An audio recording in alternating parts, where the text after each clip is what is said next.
Batay sa resulta ng otopsiya, Ayun.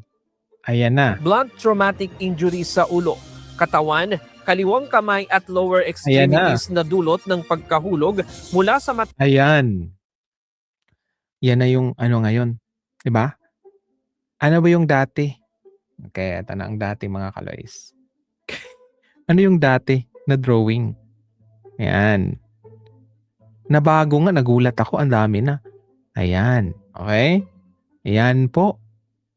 Diba? Yung una nilang nilabas. Kasi nagmamadali nga sila to rule out. Ayan. Okay? Ano pa? Ayan, diba? So, nagbago na po. Nagbago na po ng version. Diba? So, see? Kailangan nilang baguhin to match yung mga discrepancies sa mga nagsasalita. Nagets niyo mga kaloys? Ang point ko dito. Okay? So, binago nga. So, ano yan? Bawaguhin ulit pag may sasabit na naman. Right? Ayan o. Diba? So, medyo mahaba-haba na yung ano. Nadagdag to. Tapos dito, may nadagdag. Diba?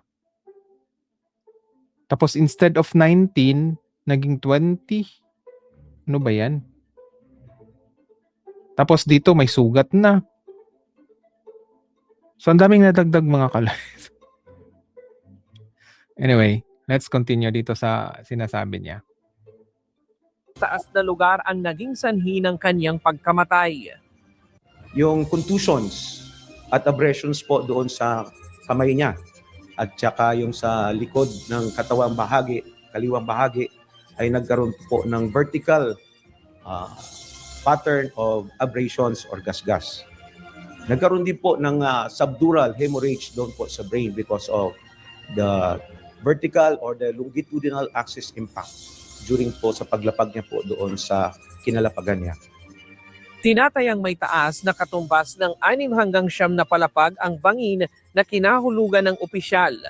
Batay sa postmortem examination, nangyari ang insidente sa pagitan ng alas 3 hanggang alas 5 ng hapon noong December 18. Paano nga ni-rule out nila na nangyari yun ng ganun time? Eh di ba doon sa 9 p.m. Di ba? Time of death 9:53 p.m. So paano nga nila na-rule out na ganun? Eh di ba sabi ng driver dumungaw siya, wala siyang nakita. Eh di ba may slope pala, so makita niya. Unlike kung inverted yung slope, papasok, malamang hindi niya makita.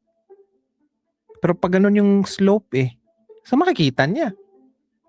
So hindi nagme-make sense ngayon yung story nila.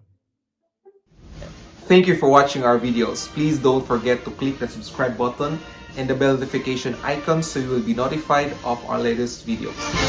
And please do like and share all our videos. Maraming salamat po. And for more information, you can visit our website at bagonglipunan.com. You can also follow us on Twitter and TikTok at bagonglipunan72. Let's make Philippines great again. Marcos pa rin.